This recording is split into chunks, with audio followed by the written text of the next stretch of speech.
Clap if you think she should suffer. Hey y'all, it's me, Bussarella Bang Bang, and welcome back to Hot or Rat. Today we've got some hot tea to sip regarding a major crack in the foundation of Shea Coulee's drag house. We'll be digging through the statements made by Shea Coulee's drag daughters regarding this situation. Then we'll jump into our regularly scheduled review of Drag Race Philippines Slaysian Royale, where in episode 4 our 9 remaining Slaysian divas were challenged to lip sync and perform in Crazy Bitch Slaysian's The Rusical, and to serve multi-faced realness in the Happy Face-tival Runway. And spoiler alert, I guess, this Rusical was a complete disaster, but at least the runways 1, 2, 3, 4, 5, 6, 7, 8. First up though, let's sip the freshly hot brewed tea. On September 4th, Shea Coulee's drag daughters, all formerly known as Kenzie Coulee, Bambi Banks Coulee, and Khloe Coulee, all announced on the same day around the same time that they would be disowning the Coulee name and also their drag mother, Shea Coulee, thus permanently disbanding the House of Coulee. Kenzie Coulee, now Kenzie the Dragon, wrote, "After 10 years of performing as firstborn and Maison Coulee, I'm changing my name to Kenzie the Dragon, aligning myself with peace, community, and love, associating me with myself, cleansing my orbit of narcissists and energy leeches, letting misery be its own company. To all my supporters and fans that know and love my art, this is simply part of the evolution." And where Kenzie went on to write in her Instagram story, "To all up-and-coming performers, be wary of grown adults trying to belittle you, who claim your success as theirs when they were nowhere to be found for years, who align themselves with you because they see your light and want to leech from your energy. Be wary of these drag family structures. Don't let anyone impose their narcissistic parental abuse onto you. You're not a character in their show. Let's just say, having 1 mil plus followers will truly have a bitch in psychosis. Have you surrounded by clout-chasing yes men who agree with everything you say. No amount of facials won't get rid of that evil eye. Touch grass and call your mom as if you can. Stay mentally healthy, y'all." Which I know is a very serious message to read, but... Next up from the now disbanded House of Coulee, we have Bambi making her statement, who on Instagram wrote, "Also, to the weirdos only here for tea, unless we are friends, you won't be getting any from me, so you can stop watching my stories. Y'all have had muted for years, lol. It's okay, it's only peace and love over here." And Khloe on her Instagram wrote, "As you can see, some changes have been made. Now, it's too much to get into at once, so when the time is right, you'll be informed in my own words, but I will clarify a few things. My sisters are still my sisters. Nothing has changed between us as we are still a unit. I will not be referred to as my original last name. And no, I will not tell you what happened until I am ready to tell it. This is not gossip for you to approach me with in hopes for some quick tea. Any questions about this without me bringing it up myself will result in a halted conversation. Unlike someone else in this situation, I choose to be a little more classy in this matter, and I will tell my story when I'm ready and it's not just words on a screen. But Reddit lovers, if you're watching, I'll feed you one piece.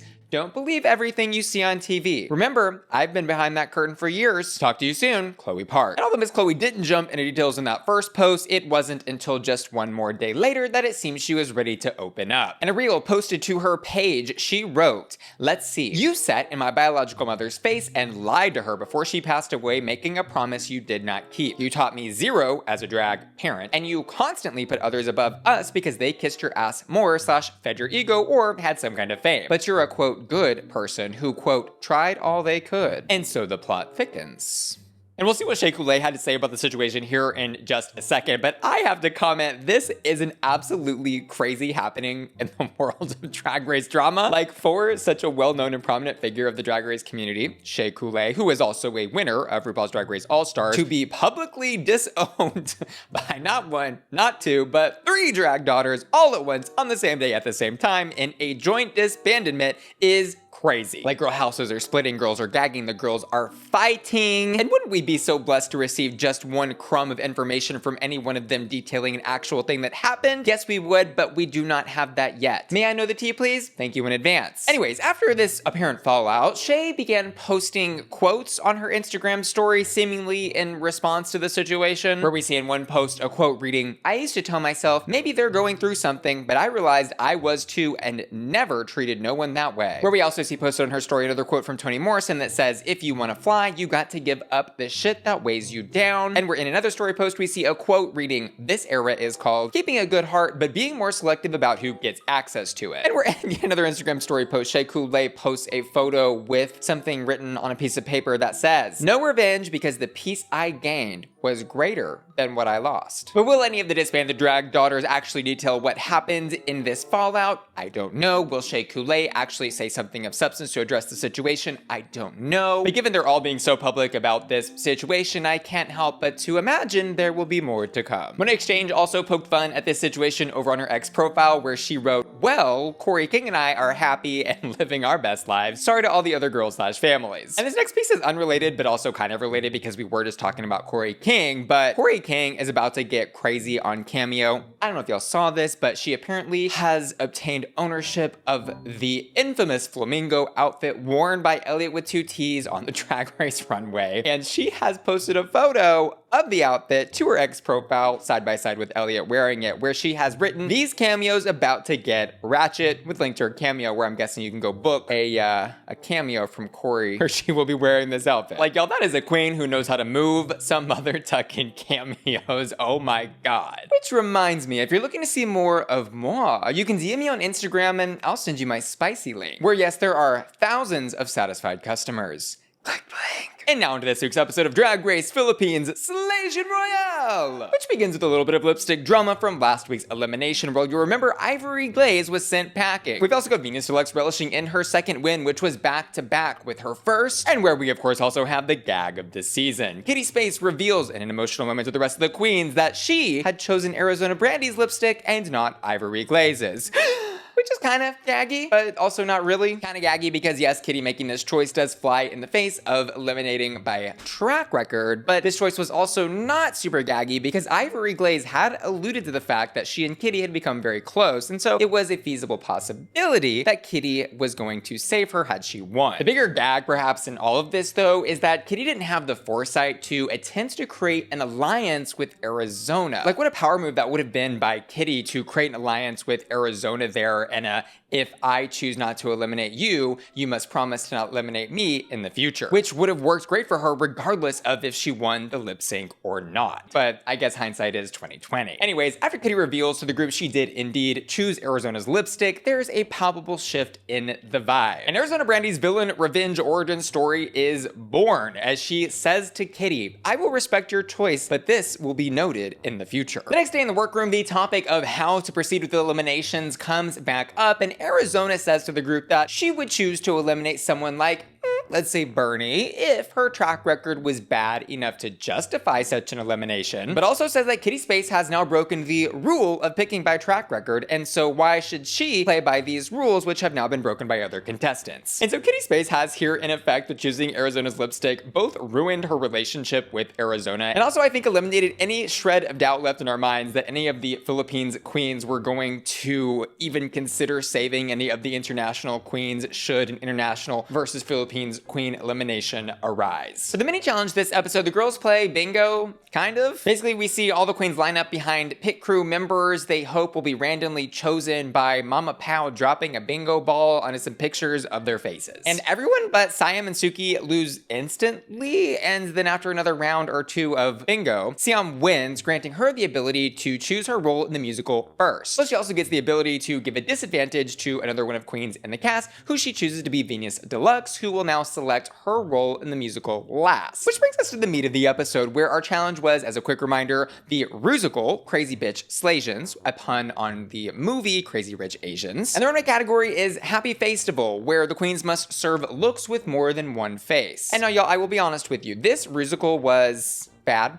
on multiple levels and was, in my humble opinion, the worst type of Rusical because it had pre-recorded vocals, which I did not like here for two main reasons. One being that I just don't like pre-recorded vocals in Rusicals. It takes all the fun out of it. And two being that the pre-recorded vocals were all in English. And we've got a cast of at least, I don't know, half of the remaining queens or so that do speak English, but are in a situation here where they may be struggling to learn some of the English in these songs because English isn't their primary language. But interestingly enough, the lip syncing issues, honestly across the board, were kind of glossed over by the judges. And instead of the judges focusing on the exactness of the lip syncs, they seem to care more about the queen's characterization of the roles, so I'll try to do the same, with my disclaimer here being that I thought this Rusical as a whole was kind of a rot. Let's get into it though. First up, ding ding ding, it's Brigiding, who's got this interesting storyline setup for this episode where in the workroom we hear Viñas Deluxe talking about how Brigiding was the most famous drag queen in the Philippines before Drag Race, which sends Brigiding into an emotional story about how she, after her first season, actually wanted to quit drag because she was so unhappy with how she performed and how she was received on the season, saying she faced discrimination for what happened on the show. And where she goes on to say she never got over the feeling of being told she was fading into the background, and where she also says she tried to do a little reset on her life and career by immigrating to the US, but ultimately failed to do so and was turned away by immigration. Brigiding does seem to have rounded this emotional corner though, and does say she is feeling seen here on Slaysian Royale and recognized for her talents. In the challenge, Brigiding plays the role of the bride, the main character of this Rusical, who's at her wedding where the Rusical is taking place. And where in the storyline of this Rusical we see in the wedding the audience members all stand up in unison and announce they object to the union in front of them. Which, like, side note, maybe get some new friends that aren't gonna try to betray you at your own wedding and steal your husband, but Brigiding's performance in this was,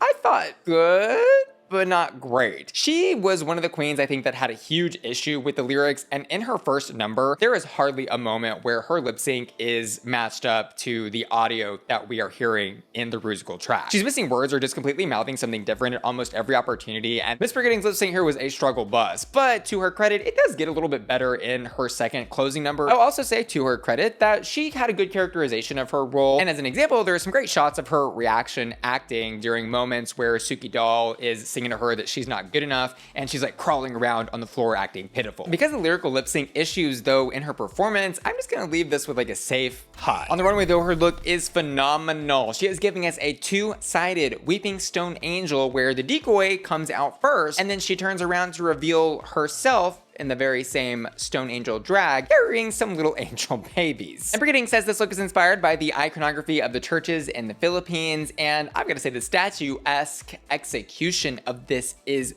perfect. Fabric or material, whatever that is laying in such a nice, stiff yet wavy way that gives the outfit that visual motion without actually moving. Both sides are beautiful, and this is truly a piece of walking art on the runway. This look is and next up, meow, it's Kitty Space, who in the challenge plays the character of Lynn Tech Lee. And her song is a You Better Work Bitch parody where Kitty here is supposed to be like smart enough to solve a Rubik's Cube, smart enough to file your taxes, and even smart enough to do calculus, where, by the way, each of the supporting characters in this Rusical are touting their special abilities in an attempt to steal the bride's groom. And despite Kitty not doing so well in rehearsals with some of the harder choreo like the lifts by the pit crew, she seemed to do well enough with them in the final performance. But the judges really did not like her characterization of this role tonight, and I think a big issue she made was mostly performing away from the audience members. There were many times where she was being lifted, and so she was just like looking at the ceiling, or she was looking at the pit crew members, and there wasn't enough happening to lens. But I think it definitely harmed her in the end because she never got enough of a moment to stand up there on her own and give the performance. What we did see though just wasn't great and was kind of low energy, so I'm gonna give this a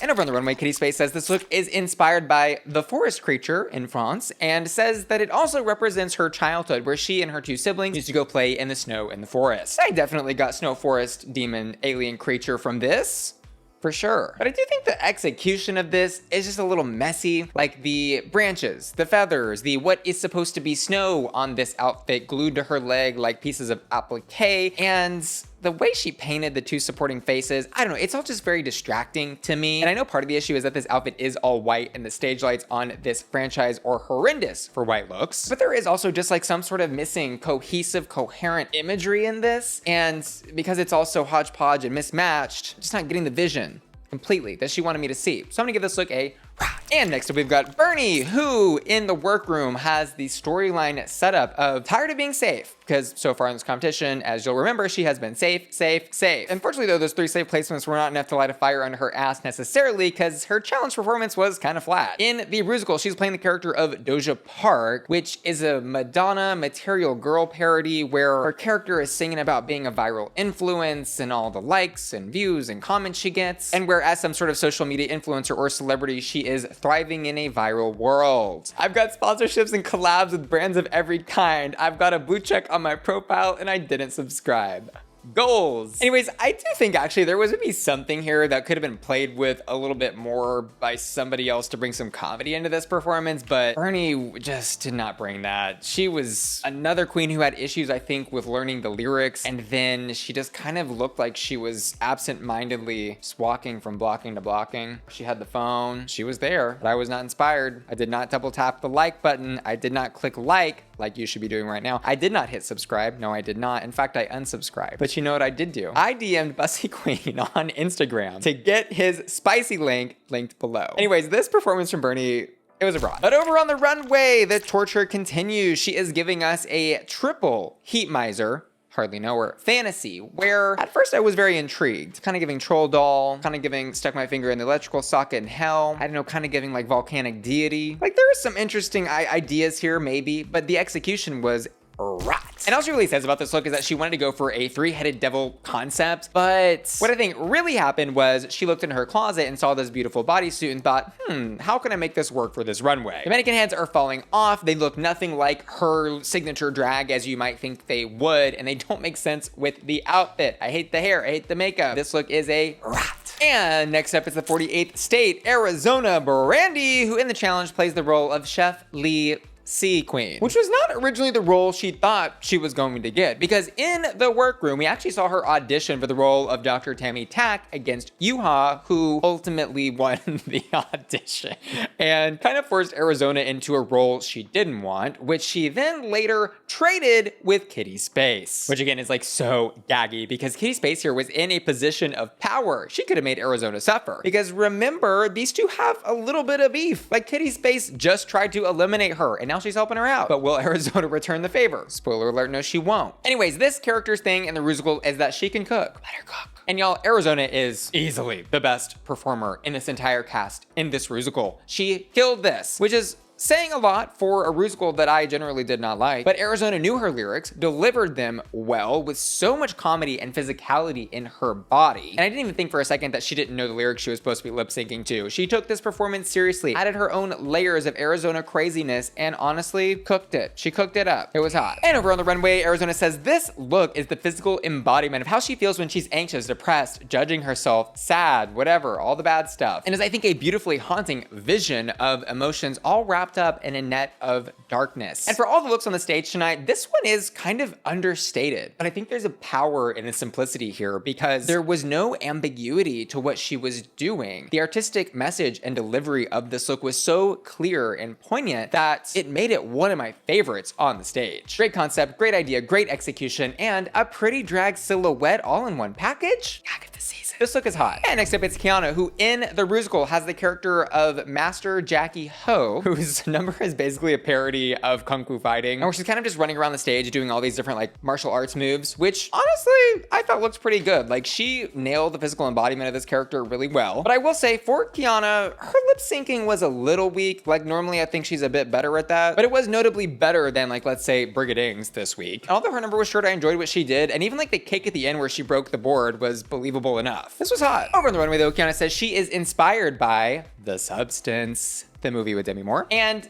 we can definitely see that in the way she is wearing this bodysuit with all the different faces and hands and body parts melted throughout with the hair tendrils as well. And on this look, I really love the heels, which are very Lady Gaga McQueen era. It's interesting, it's spooky, but I also kind of feel like this was a look that's wearing her a little bit. This look is just not quite right for me, so I'm gonna leave it with a very soft rah. And next up, it's Yuhua, who in the Rusical plays the role of Dr. Tammy Tack, who I guess has the special ability or smartness to give everybody fillers and plumps and back roll removals. And honestly, throughout her entire performance, Yuhua was on point with the timing of her lip sync here, and she gave a very enjoyable, crazed, and energetic performance. For a role that didn't have a lot of planned choreo or dancing, she made a lot out of it with her crazy body movements. And I kind of feel like they overlooked her this week. I'm gonna give this performance a hot. Over on the runway though, we have yet another Substance runway where Yuha's look here is, I think, leaning more into the disgusting body horror of what happens at the end of the movie than Kiana's is. But at the same time, this is another situation where I do feel like the crazy ugly bodysuit is wearing the queen rather than the other way around. This could be anybody in an ugly Substance costume, but why is it Yuha? I don't know. I'm still looking for that deeper message, that deeper concept here. I was entertained, and this is cool and fun, but like, is it a gag? no, I'm gonna leave it with a soft rot. And also to clarify on both of these, the substance looks, I just wanna say, I think references to iconic pop culture moments in drag are really fun and can be very powerful, but I'm not sure either of these queens here went beyond the references to find a deeper artistic expression in these looks. And next up it's Siam P, who in the challenge plays the character of Louis Vuitton, who's a pregnant character that reveals at the end of the Rusical she's pregnant with the groom's child.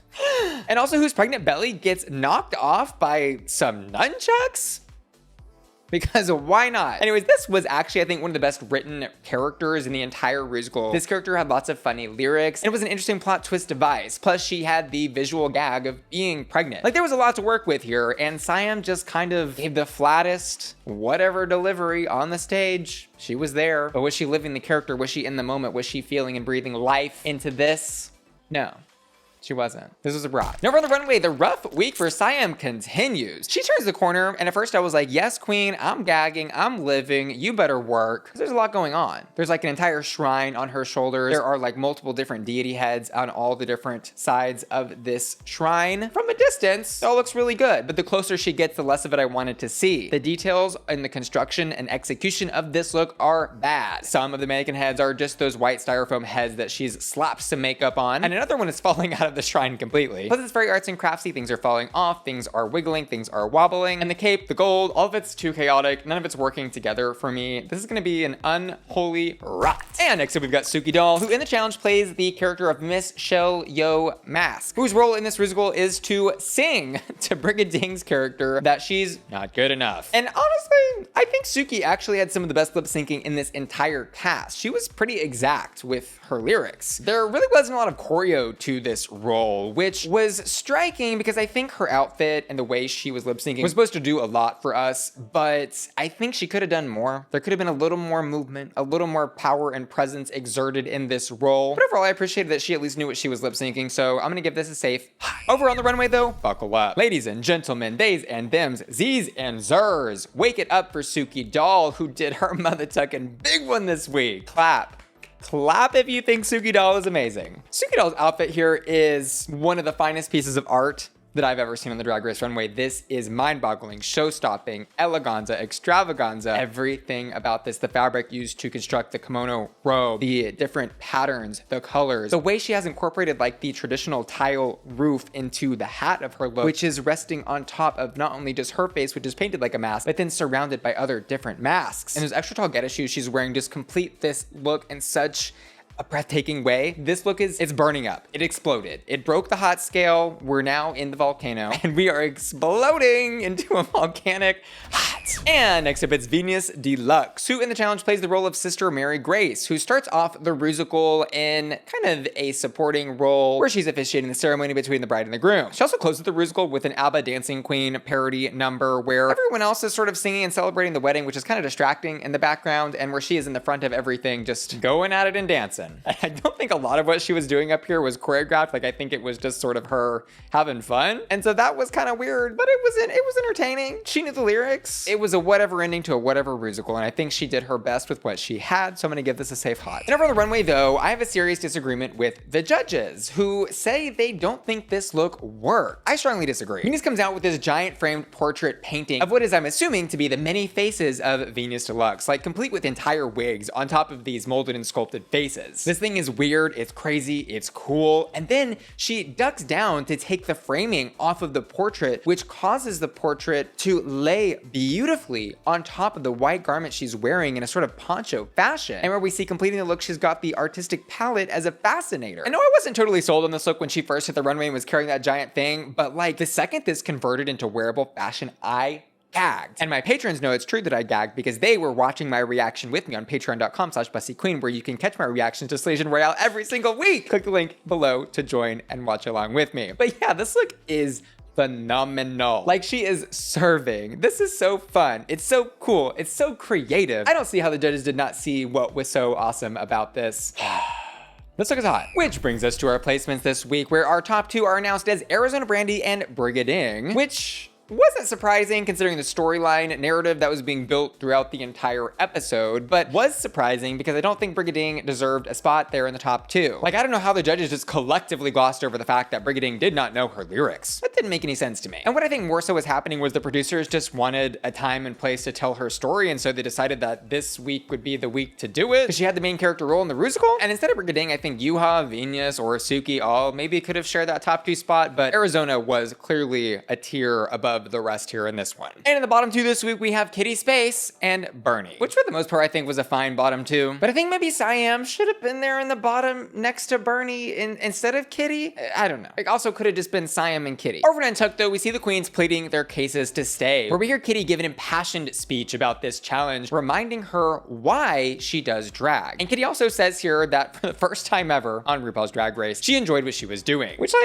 I guess good for her. She was kind of in her feelings. She's in the bottom, but this was really melodramatic. And it was also kind of sad to hear her basically say that she was not enjoying her time in Drag Race up until that point. Everything she was saying was all just like a little too much. And I'm gonna write it off as her just desperately saying anything she thought she could say to convince the queens to save her. But, you know, the writing was kind of on the wall because she did choose Arizona's lip sync and Arizona was now on the top. Bernie, on the other hand, doesn't really have much to say in this Untucked besides I slipped up. But honestly, she doesn't need to say that much because she knows she is in tight with the Drag Race Filipina girls, which there are 2 of in the top 2 this week, and knows there's probably no way in hell she's not being saved. Which brings us to our lip sync between Arizona Brandy and Brigiding to Aqua's Cartoon Heroes, which yes, I did react to exclusively on my Patreon. You can watch by clicking below. My thoughts on this lip sync were that Brigiding did okay, but she kind of gets stuck in basically doing the same thing over and over with this robot meets Lady Gaga music video choreo performance that just turns a little stale by the end of it all. On the other hand, Arizona was super dynamic with her performance, performing as both the girl part and the boy part, where she has a prop mustache come down from her wig, which she uses to do the deeper voice lip sync. Camp, comedy, gags, tricks. Arizona had it all. And then in the final non-gag of the episode, Arizona reveals lip sync she has chosen to eliminate Miss Kitty Space.